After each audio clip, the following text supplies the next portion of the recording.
Chapter 9. Primitive Soul States. The man and woman of culture and refinement are generally inclined to smile at the heaven traditions of the primitive people and perhaps to experience a feeling of sorrow at the lowly ideals of the barbarous and semi-barbarous races of man, as manifested by their primitive conceptions regarding the heaven world. But the experienced occultist in turn may smile at the smug complacency of many of those in civilized lands who speak pityingly of those lowly ideals and conceptions. For these occultists know that these conceptions have a basis in reality and life of the primitive people of the astral plane. Just as the future condition of the individual is determined largely by the nature, character, and strength of his desires, so is his life on the astral plane largely determined by his desires and ideals. The astral plane gives free expression to the ideals entertained by the individual in earth life, and in fact may be spoken of as largely a reflection of those ideals. On the astral plane, our ideals tend toward a real manifestation, and this is true not only of high ideals, but of the lowest as well. This fact being understood, it will be seen that it is a logical necessity that the astral existence of the primitive peoples of the Wraith shall be a reflection of the ideals and desires held by them during the period of life, a dramatization of desire ideals of the past. In short, the Indian really finds his happy hunting grounds, and the other primitive people their particular paradise as pictured in their creeds and faith. This at first seems somewhat shocking to the person whose ideals of heaven are modeled upon the realm of golden streets where milk and honey flows.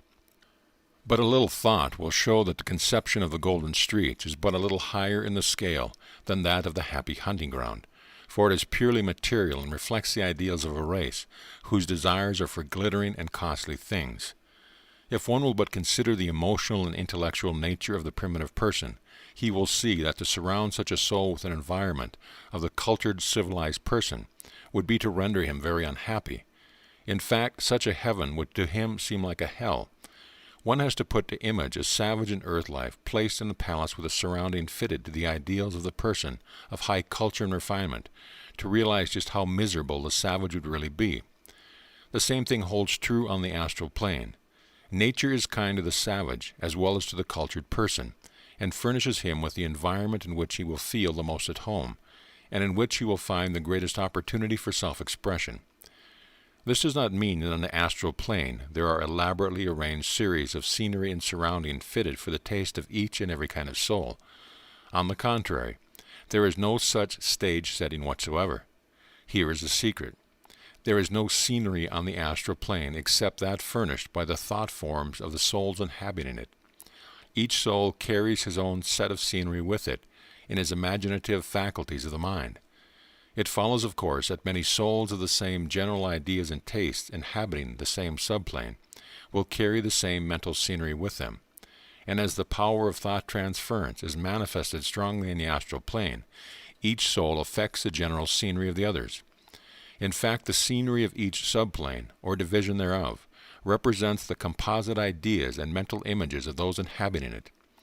In earth life, environment largely makes the man. On the astral plane, man makes his own environment in accordance with the absolute and unvarying laws of nature.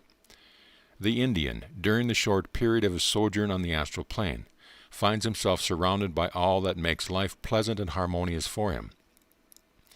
The clairvoyants among the old American Indians who were able to penetrate the lower planes of the astral plane were thoughtful when they reported the existence of the happy hunting grounds of their departed brothers on the other side. True also were the reports of the shadowy forms which communicated with their former brothers on earth to the same effect. The heaven world of the Red Indian was precisely as his medicine man had taught him it would be. Such a soul, awakening from the soul slumber, would find itself perfectly at home, surrounded by all that made life pleasant to him. Great forests and plains, streams and rivers, plenty of buffalo and deer to be shot, and plenty of fish to be caught. All these things existed for such, but they existed only mentally. Like a very intense dream, these things appeared to such a soul, but it never realized that it was merely a dream. Dreams are true while they last, as the old writing informs us, and as for that, the wisest of the race informs us that the phenomenal universe is really in the nature of a dream of the absolute. But it is none the less real to us. Even in earth life, we sometimes experience dreams so real that we suffer as keenly or enjoy as rapturously in them, as if they were only somewhat more substantial realities of the waking state.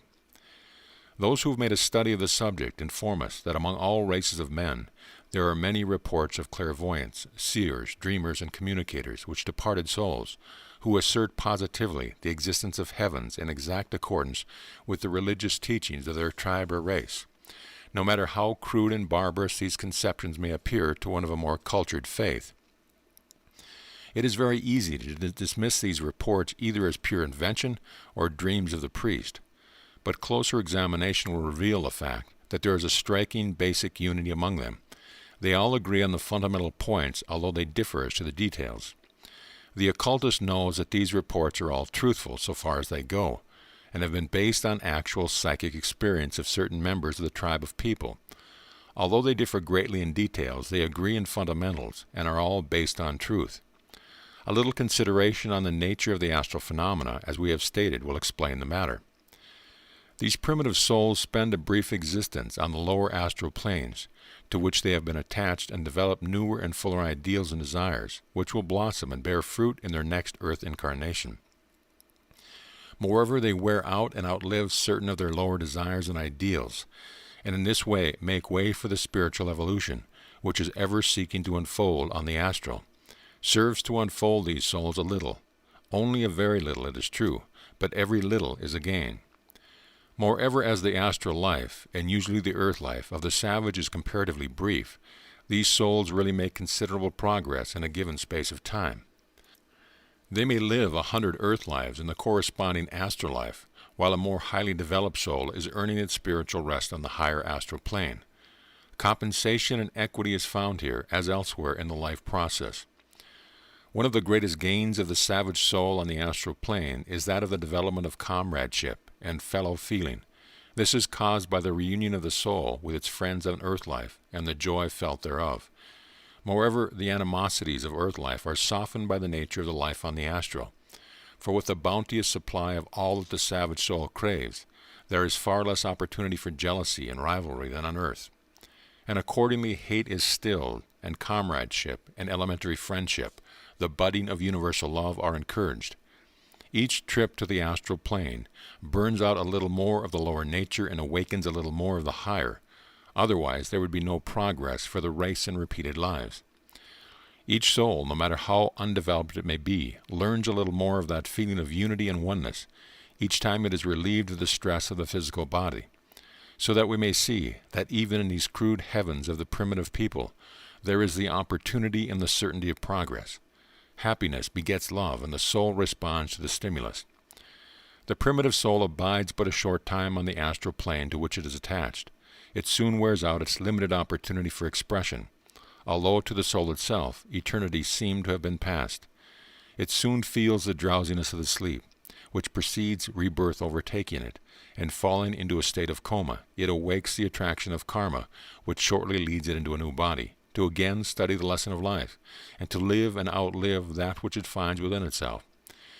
The attraction of earth life is strong in such a soul, and the law of attraction soon draws it back to the scenes of earth. There is no injustice or harshness in this. Each soul gets that which it most desires, and that for which it most craves.